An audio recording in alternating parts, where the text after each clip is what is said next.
Hi అండి, welcome back to our channel అమ్మ చేతి మధురం. ఇవాల్టి వీడియోలో స్పెషల్ రెసిపీ స్వీట్ పొంగలి. గుడిలో కమ్మగా ఉండే చక్కెర పొంగల్ని మనకి ప్రసాదంగా పెడతారు కదా, ఆ చక్కెర పొంగల్ని అదే టెక్స్చర్లో అదే సాఫ్ట్నెస్ తోటి టేస్టీగా ఎలా తయారు చేయాలో చూద్దాము ఇవాల్టి వీడియోలో. ఇప్పటి వరకు మీరు ఈ విధంగా చక్కెర పొంగల్ని ట్రై చేయకపోతే ఈ సంక్రాంతికి ఒకసారి ట్రై చేసి చూడండి. చిన్న చిన్న మార్పులతోటి తయారు చేసిన ఈ చక్కెర పొంగలి చాలా టేస్టీగా ఉంటుంది. మీకు నా రెసిపీస్ కనుక నచ్చినట్లయితే మర్చిపోకుండా అమ్మ చేతి మధురం ఛానల్ని సబ్స్క్రైబ్ చేయండి. ఈ చక్కెర పొంగలికి 1 కప్పు వరకు బియ్యం తీసుకున్నాను, 1/2 కప్పు వరకు పెసరపప్పు తీసుకున్నాను. నేను రెండింటిని ముందుగానే నీట్గా క్లీన్ చేసుకొని పక్కన పెట్టుకున్నాను. ప్రెషర్ కుక్కర్లో చక్కెర పొంగల్ని ఎలా ప్రిపేర్ చేయాలో చూద్దాము. ఇందులో 1 టేబుల్ స్పూన్ వరకు ఆవు నెయ్యిని యాడ్ చేసుకుంటున్నాను, అంటే కౌ ఘీ తీసుకున్నాను. సన్నగా కట్ చేసి పెట్టుకున్న జీడిపప్పుని యాడ్ చేసుకుని లైట్గా ఫ్రై చేసుకుందాము. ఎండు ద్రాక్షను కూడా తగినన్ని యాడ్ చేసుకుందాము. మీకు ఎక్కువ కావాలి అంటే ఇంకొంచెం ఎక్కువ కూడా యాడ్ చేసుకోవచ్చు. సన్నగా కట్ చేసి పెట్టుకున్న బాదం పప్పు కూడా యాడ్ చేసుకుందాము. లైట్గా ఫ్రై చేసుకున్న తర్వాత నెయ్యి నుంచి సెపరేట్ చేసుకుందాము. సేమ్ కుక్కర్లోనే నెయ్యి మిగిలి ఉంటుంది కదా, డ్రై ఫ్రూట్స్ ఫ్రై చేసుకున్న తర్వాత అదే నెయ్యిలో 1/2 కప్పు వరకు క్లీన్ చేసి పెట్టుకున్న పెసరపప్పు కూడా యాడ్ చేసుకొని లైట్గా ఫ్రై చేసుకుందాము. గ్యాస్ని లో ఫ్లేమ్లో పెట్టుకొని ఫ్రై చేసుకోవాలి. మీకు నెయ్యి మరీ తక్కువగా అనిపిస్తే మరొక టీ స్పూన్ వరకు యాడ్ చేసుకోవచ్చు. పెసరపప్పు లైట్గా ఫ్రై అయ్యి మంచి వాసన వచ్చిన తర్వాత ఇందులో 1 కప్పు వరకు క్లీన్ చేసి పెట్టుకున్న రైస్ కూడా యాడ్ చేసుకుందాము. నేను రెగ్యులర్గా కుకింగ్లో యాడ్ చేసుకునే రైసే యాడ్ చేస్తున్నాను. రైస్ని కూడా 1 నిమిషం పాటు ఫ్రై చేసుకున్న తర్వాత ఇందులో వాటర్ కూడా యాడ్ చేసుకుందాము. 4.5 కప్పు వరకు వాటర్ యాడ్ చేసుకుంటున్నాను.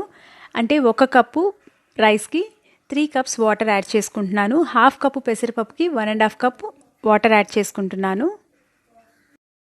రైస్లోకి వాటర్ బాగా మిక్స్ చేసుకున్న తర్వాత ఇందులో 1 కప్పు వరకు మిల్క్ కూడా యాడ్ చేసుకుందాము. పచ్చివి కాకుండా కాచిన పాలు యాడ్ చేసుకుంటున్నాను. మిల్క్ యాడ్ చేసుకోవడం వల్ల రైస్కి మంచి క్రీమీ టెక్స్చర్ వస్తుంది. ఒకసారి వీటిని కూడా బాగా మిక్స్ చేసుకోవాలి. రైస్ని కుక్ చేసుకునేటప్పుడు ఫ్లేవర్ రావడం కోసం 1 ఇలాచీని దంచి యాడ్ చేసుకుంటున్నాను. పాలు బాగా మరిగిన తర్వాత మనం మూతతో కవర్ చేసి విజిల్ పెట్టుకుందాము. హైలో ఉంచి 2 విజిల్స్ రాణించుకున్న తర్వాత గ్యాస్ని లో ఫ్లేమ్లోకి టర్న్ చేసుకొని మరొక 3 విజిల్స్ రాణించుకోవాలి. మనం గ్యాస్ని లో ఫ్లేమ్లో ఉంచుకోవడం వల్ల రైస్ అనేది కొంచెం మెత్తగా ఉడుకుతుంది. గ్యాస్ ఆఫ్ చేసుకొని స్టీమ్ అంతా పోయి విజిల్ వచ్చేంత వరకు మనం విజిల్ని లాక్కుండా వెయిట్ చేద్దాము. కుక్కర్ విజిల్ వచ్చేలోపు మనం బెల్లంని కరిగించి పెట్టుకుందాము. సాస్ ప్యాన్ తీసుకొని ఇందులో 2 కప్పుల వరకు బెల్లం తురుము యాడ్ చేసుకుంటున్నాను. 1/4 కప్పు వరకు వాటర్ యాడ్ చేసుకొని ముందుగా బెల్లంని మెల్ట్ చేసుకుందాము. గ్యాస్ని లో టు మీడియం ఫ్లేమ్లోకి అడ్జస్ట్ చేసుకుంటూ బెల్లంని కరిగించుకుంటే సరిపోతుంది. పాకం పట్టుకోని అవసరం లేదు. మనం తీసుకునే బెల్లం ఖచ్చితంగా ఇలా మంచి కలర్లో, అంటే డార్క్గా ఉన్న బెల్లం తీసుకుంటే మనం తయారు చేసుకున్న పొంగలి కూడా అంతే మంచి కలర్లో వస్తుంది. మనకి గుళ్ళో తయారు చేసుకున్న పొంగలి కలర్ వస్తుంది. స్టీమ్ అంతా పోయి విజిల్ వచ్చిన తర్వాత మూత తీసి చూద్దాము. రైస్ బాగా సాఫ్ట్గా కుక్ అవుతుంది. గ్యాస్ని లో ఫ్లేమ్లో పెట్టుకొని 3 విజిల్స్ వరకు రాణించుకున్నాం కదా, రైస్ కూడా కొంచెం సాఫ్ట్గా అవుతుంది.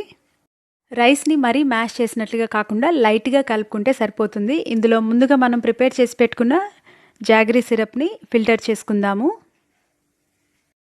బెల్లం సిరప్ని ఫిల్టర్ చేసుకోవడం వల్ల బెల్లంలో ఉన్న నలకలన్నీ సెపరేట్ అయిపోతాయి. రైస్ని ఈ సిరప్ని బాగా మిక్స్ చేసుకుందాము. అంతా మిక్స్ చేసుకున్న తర్వాత గ్యాస్ ఆన్ చేసుకొని కొంచెం ఇలాచీ పౌడర్, మరొక 2 టేబుల్ స్పూన్ల వరకు నెయ్యి యాడ్ చేసుకుందాము. ఫ్రై చేసి పెట్టుకున్న డ్రై ఫ్రూట్స్ యాడ్ చేసుకొని అన్నీ ఒకసారి బాగా మిక్స్ చేసుకున్న తర్వాత మూతతో కవర్ చేసి 5 నిమిషాల పాటు లో ఫ్లేమ్లో కుక్ చేసుకోవాలి. 5 నిమిషాల పాటు కుక్ చేసుకున్న తర్వాత మరొకసారి మూతతో కవర్ చేసి గ్యాస్ ఆఫ్ చేసుకొని పక్కన పెట్టుకుందాము. సర్వింగ్ బౌల్లోకి ట్రాన్స్ఫర్ చేసుకుందాము. మీరు బెల్లం ప్లేస్లో చక్కెర కూడా యాడ్ చేసుకోవచ్చు. బాగా స్వీట్ ఇష్టపడే వాళ్ళైతే మరొక 1/2 కప్పు వరకు బెల్లం కానీ షుగర్ కానీ యాడ్ చేసుకోవచ్చు. ఇంకా టేస్టీగా ఉంటుంది. గుడిలో పెట్టే ప్రసాదంని మనం ఇంట్లో కూడా ఈజీగా చిన్న చిన్న టిప్స్ పాటిస్తూ తయారు చేసుకుంటే ఎంతో క్రీమీగా స్వీట్గా ఉండే స్వీట్ పొంగల్ని మనం ఇంట్లోనే తయారు చేసుకోవచ్చు. మీకు పొంగలి బాగా లూజ్గా రావాలి అనుకుంటే మరొక 1/2 కప్పు వరకు పాలు కానీ వాటర్ కానీ యాడ్ చేసుకోవచ్చు. స్వీట్నెస్ కూడా 2 టేబుల్ స్పూన్ల వరకు ఎక్స్ట్రా యాడ్ చేసుకోవాల్సి ఉంటుంది. మరెన్నో కొత్త మంచి రెసిపీస్ కోసం అమ్మ చేతి మధురం ఛానల్ని సబ్స్క్రైబ్ చేయండి. మీ ఫ్రెండ్స్ తోటి, రిలేటివ్స్ తోటి షేర్ చేయండి. Thank you.